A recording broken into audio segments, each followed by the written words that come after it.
So, as we all know, 2023 wasn't a really good year for movies to be released. And it seems like that we've been getting less and less movies, and also not a lot of people have been going in the movie theaters as a whole. And it seems to be that movies of 2023 has been a bit of a downgrade compared to the movies of 2022. Now, the movies of 2022, while I said they were not that enjoyable, there were some good, enjoyable films I found. But for 2023, however, there were some good, but yet some and some really bad films that I found for 2023. So let's not forget about 2023 with Best Buy now discontinuing selling physical media. But anyways, since 2023 is officially coming to an end, I decided to do a top 10 favorite movies of 2023. Now, to be fair, this is going to be my personal list for favorite movies of 2023. So don't get mad if your favorite movies are not on this list. Only movies that I've watched are going to be on this list. So here are my top 10 favorite movies of 2023. And without further ado, let's get to the video. Up to number 10 of 2023, we have Suzume. Suzume is by far, if not one of the best films that I have seen. It is one of the most interesting films that I've ever watched, and is one of the best anime films that I have seen in 2023. And probably the only anime film that I would consider to be my favorite for 2023. Though there is also the first Slam Dunk and The Boy and the Heron, but we're probably going to get there when we get there. The overall just does a pretty great job on its story and its characters, and also everything that has been going on around with. The movie overall does a really solid job on the story and its characters, and the voice acting is pretty good. Now, I haven't seen the English dub version of the movie, and unfortunately I didn't really have time or the place or anywhere to watch the English dub, so I decided to wait until I can get it on Blu-ray. But anyways, yeah, the movie does a really great job on the story and its characters, and character Suzume.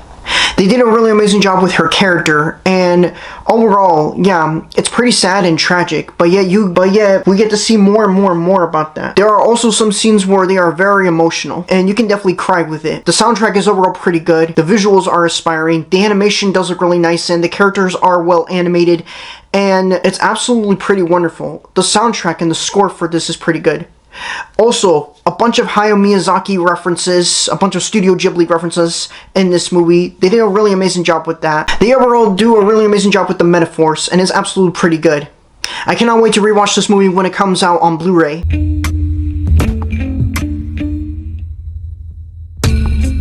And then coming for what we got for number 9 is Transformers: Rise of the Beast. Transformers: Rise of the Beast is overall really good, and is absolutely awesome. An enjoyable sequel that I absolutely really love.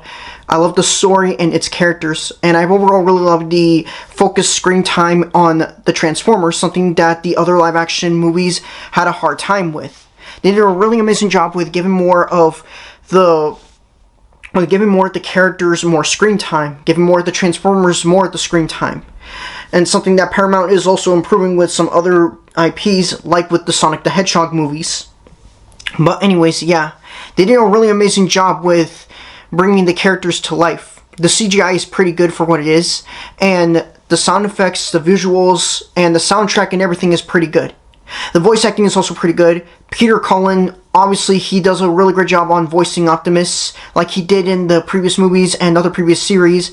And of course, we also have the 3 new villains in this movie, mainly with this other guy, Scourge, who is voiced by none other than Peter Dinklage. I think Peter Dinklage did a really amazing job on voicing Scourge, and I think he was a perfect voice for Scourge. Overall, pretty great movie and a fun action film. The action is overall pretty fun, the CGI is beautiful, and the visual effects are really good. The sound effects are pretty good. The story is good, and it's absolutely wonderful. It's enjoyable from start to finish, and if you haven't seen the movie, I do recommend it to give it a watch. Go see it, it's awesome.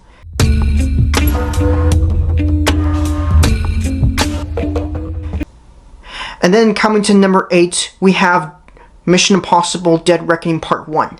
Mission Impossible Dead Reckoning is by far, if not one of the best action films of 2023. And it's by far my favorite movie of 2023, and one of my favorite movies in general. I absolutely really love the movie, and it's overall just really enjoyable. Even though I prefer Ghost Protocol and Fallout a bit more, but then again, Dead Reckoning is overall pretty cool overall. And it's absolutely enjoyable. I really like about how they try to connect to every single Mission Impossible movie, especially with the first one, with the actor who played that old agent, I forgot his name, coming back into Dead Reckoning Part 1. It was overall pretty good, and I cannot wait to watch Part 2. Though Part 2 is going to be delayed for a little while, mainly because of, yeah. But anyways, overall, it's an enjoyable movie, and it's absolutely entertaining with fun action, great visuals, great stunts from Tom Cruise, and a really good story here and there, and one of the best character developments I've seen in the movie. And overall, just, yeah, absolutely wonderful.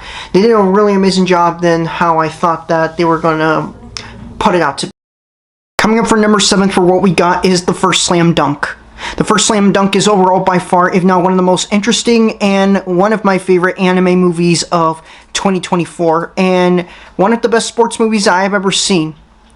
The animation is so beautiful, and the CGI is well done. I know CGI and anime don't really mix together. The CGI in anime for Dragon Ball Superhero for last year was pretty good, and I think that they did a really great job with it, even though that it's a bit wonky at times, but I thought it was pretty good for what it was.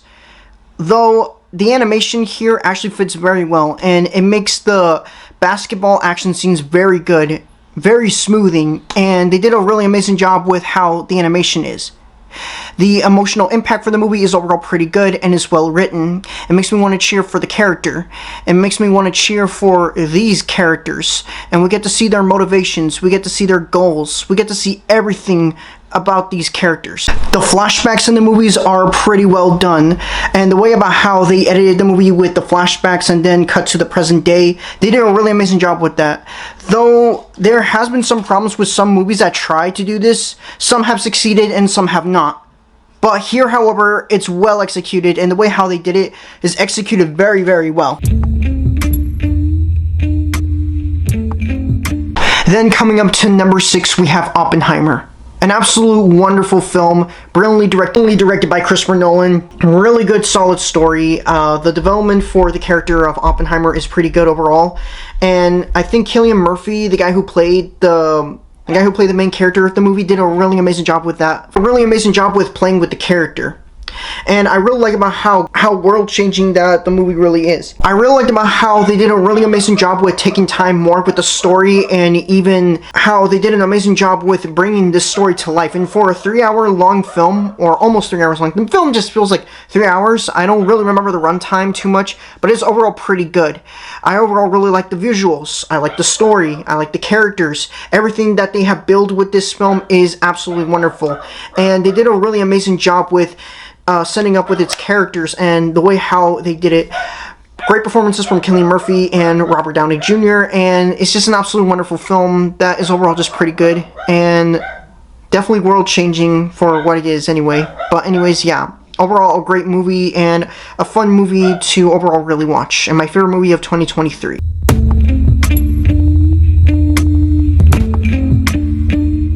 At number 5, we have Gran Turismo. Gran Turismo is by far, if not one of my favorite movies of 2023.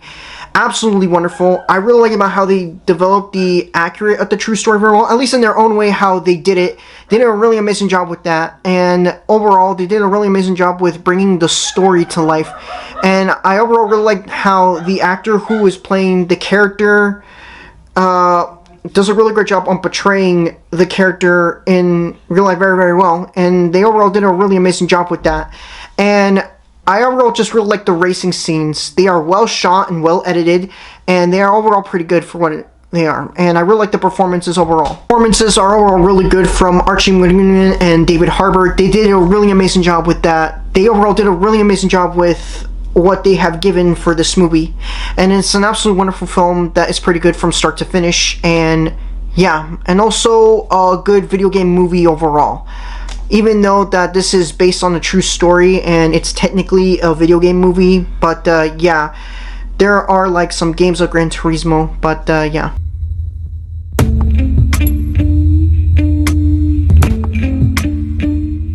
And then coming up to what we got is Godzilla Minus One.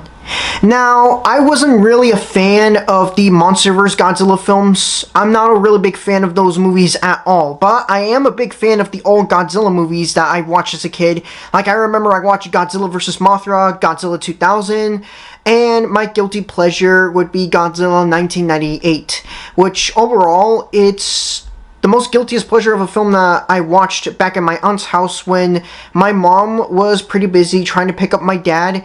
And I remember that my mom would drop me off at my aunt's house and we would watch Jet X, and of course we would watch some movies that she had like Fast and Furious and of course Godzilla 1998. Yeah, I grew up watching with the Godzilla movies, the old traditional Godzilla movies that I just really love. Not the new ones, not the ones that were made by Hollywood, like the 2014 Godzilla film. While I enjoyed a bit of that, I didn't really like it as much as I thought, or as much as people actually enjoyed it. And I didn't really enjoy the MonsterVerse as some other people really liked the MonsterVerse films.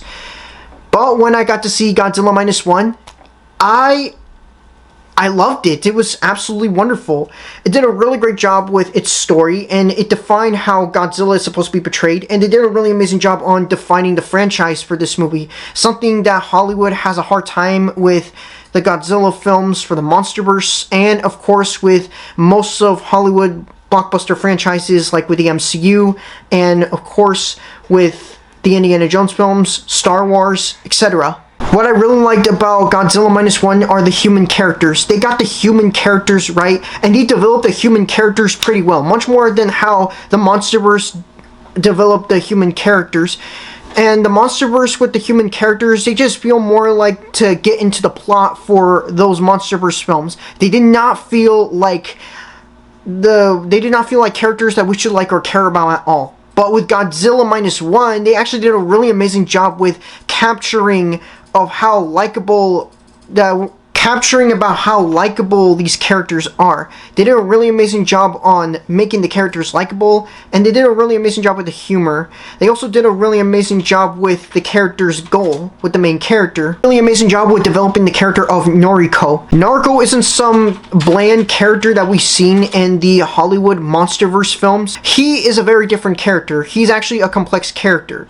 The way how they develop his character is pretty good. He had like this main goal that he wanted, where he wanted to get revenge on Godzilla after the incident in the bay. I forgot what that was, but yeah. And he wants to set up these goals, and he basically is trying to be this father figure to this girl that was abandoned, and basically, yeah. What I also really like about Godzilla Minus One is the visual effects and the look of Godzilla himself. They did a really amazing job with designing Godzilla, and they overall did a really amazing job with the visuals. The visuals here are pretty good. Even though there are moments where you can tell that it is CGI, they did a really amazing job with the CGI overall. And I really like about how they portrayed Godzilla really well than how they did with the MonsterVerse films. And those MonsterVerse films, I did not really enjoy them as much as people do. Godzilla Minus One knows how to do a blockbuster franchise right, something that Hollywood is having a problem with, and it beats Hollywood to death. And it shows about how it beats Hollywood at its downfall. And they did such an amazing job with what they did with here. They did such an amazing job with what they did with the franchise here. And they know how to handle it very well. And by far, it is one of my favorite movies of 2023, and one of my favorite Godzilla movies ever, and my favorite Godzilla movie of all time, and my favorite movie of all time. My favorite Godzilla movie of all time, right there being next to Godzilla 2000 and Godzilla vs. Mothra, and of course, Godzilla vs. Mechagodzilla.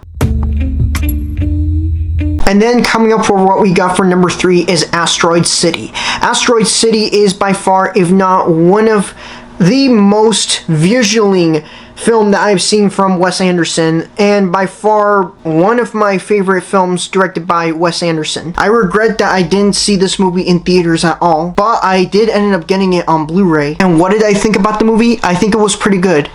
is visually amazing. The visuals are very good, set in the 1950s setting, and Wes Anderson has a really great job on doing visuals on camera, and overall he does a really amazing job with the visuals as he did with most of his films. And it also has that Wes Anderson style that I still really love and I still really enjoy.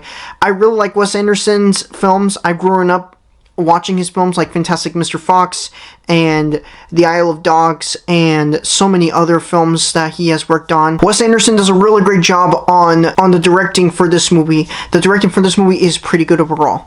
It does a really great job on playing its story on an alien invasion, and it does a really good job on having this visually styling 1950s movie, as it feels like that it was a movie made in the 1950s, and it has like this visual and color that overall does a really amazing job with, and it's absolutely wonderful.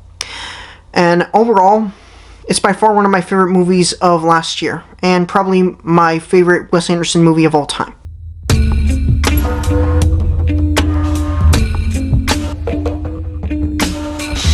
And then coming up for what we have is Shin Kamen Rider. Shin Kamen Rider is by far, if not one of my favorite movies of 2023, and it's by far one of my favorite superhero movies of all time. And I remember that I went into the theater, and I remember I had a fun time watching it.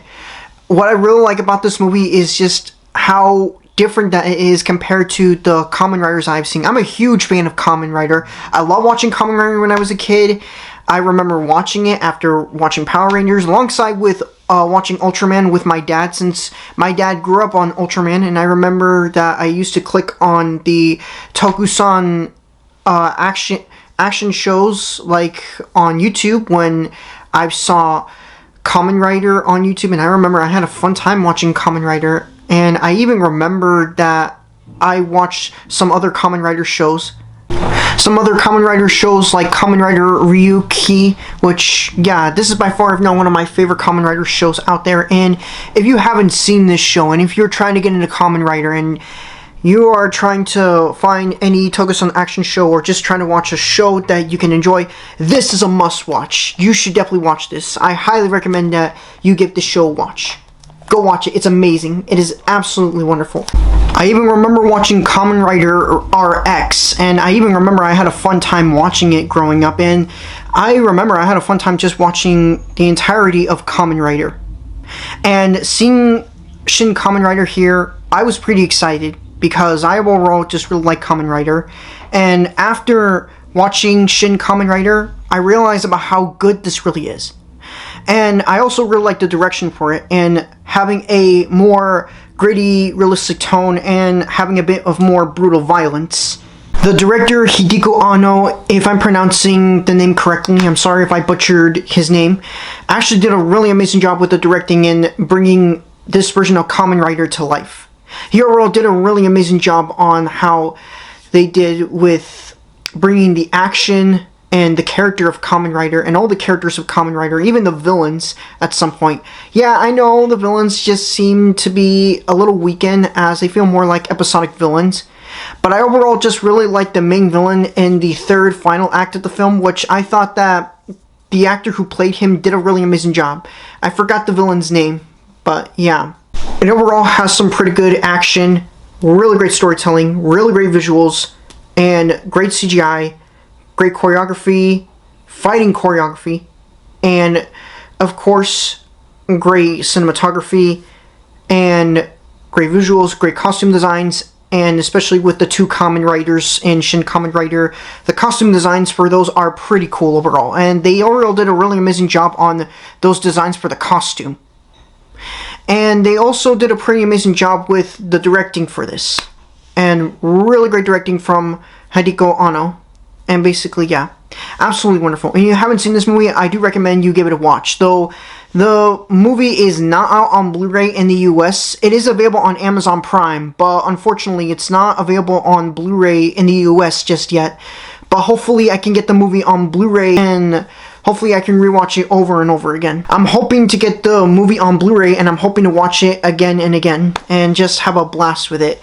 Shin Kamen Rider, my favorite superhero movie of this year, and my favorite action movie, and my favorite movie of this year, and one of my favorite films in general now. Absolutely wonderful.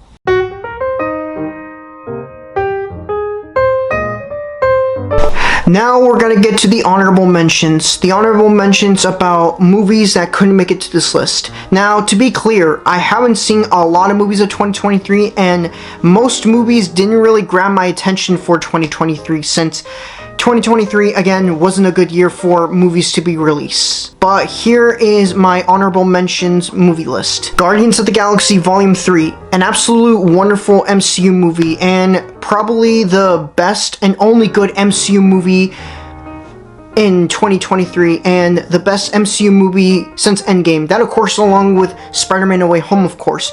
Both No Way Home and Guardians Volume 3 are by far my favorite MCU movies of all time, and they are by far my favorite MCU films after Endgame.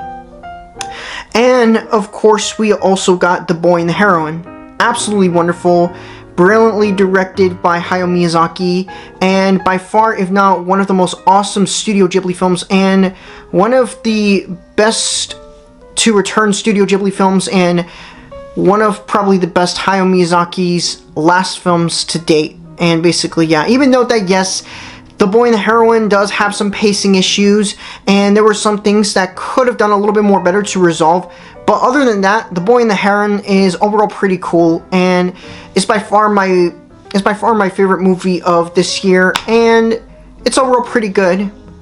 Even though that it's not Miyazaki's best work, it is still good overall. Mario Brothers movie. Overall, an absolute wonderful video game movie, and by far, if not one of my favorite video game movies of this year, and one of my favorite movies that I enjoyed overall in 2023. Across the Spider-Verse. Overall, an absolute wonderful film, and one of my favorite superhero movies of all time, and my favorite superhero movies of 2023, Ryan Extinction, Kamen Rider, and Guardians Volume 3, and an absolute wonderful film overall, and it overall does a really great job on improving from the first movie, but of course adding into a more bigger scope than what we got from the first movie, and overall just pretty cool, and some unique animation styles, and really great animation as always from the first movie, and just basically, yeah, an absolute wonderful film. And just, yeah, even though there are some flaws with it, like I really wish that they could have gone a bit more with Miguel's character, and I really wish we could have seen more spot in I feel like that the third act kind of left a bit on a cliff. Now, don't get me wrong, I understand that there's going to be like a third part of the film. There's going to be like Beyond the Spider-Verse. But I just feel like that maybe that they should have rewritten it a bit. And I guess this is because of some of the behind the scenes drama between Phil Lord and Chris Miller and the animators. Then we got the Power Rangers 30th Anniversary Special. Overall, a good 30th Anniversary Special, and I thought it was good for what it is. And it's nice to see some of our old Rangers once again, this time in this 1 hour or 53-minute long special. But anyways, yeah. Then we got TMNT Mutant Mayhem. Absolutely wonderful, and absolutely more Spider-Verse-like, as the animation does look a bit more like Spider-Verse.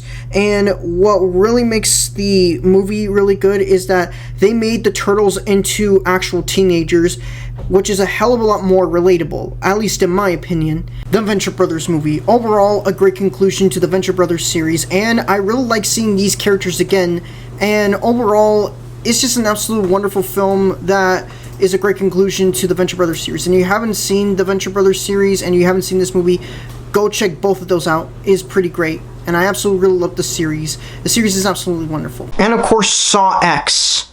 One if not the best horror movies of 2023, and the only 2023 horror film that I've seen.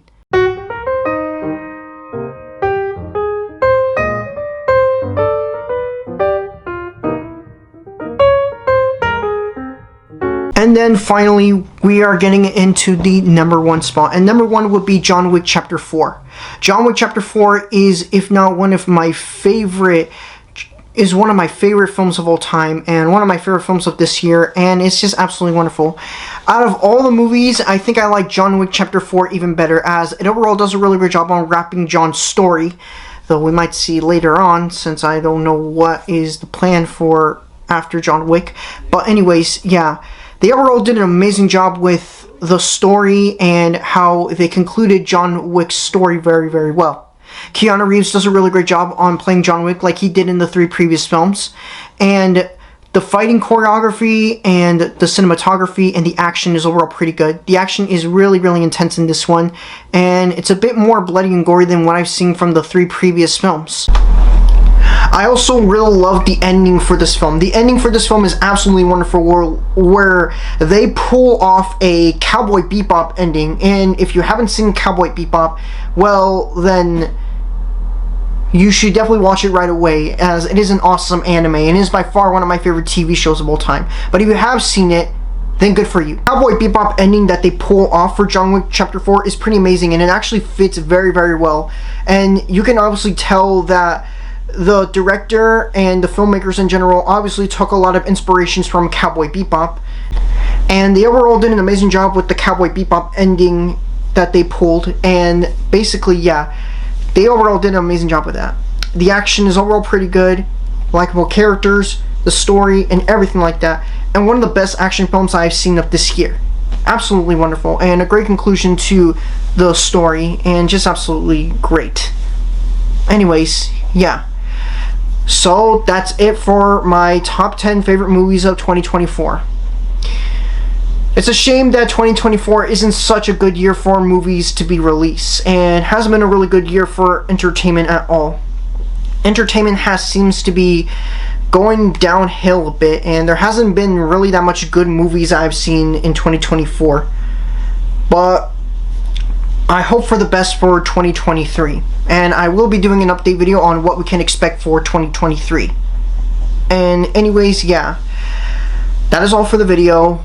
I do have some upcoming planned videos I have come up pretty soon, which I will talk about in my update-ish video. But yeah, anyways, thanks guys for watching, and I'll see you all in the next video.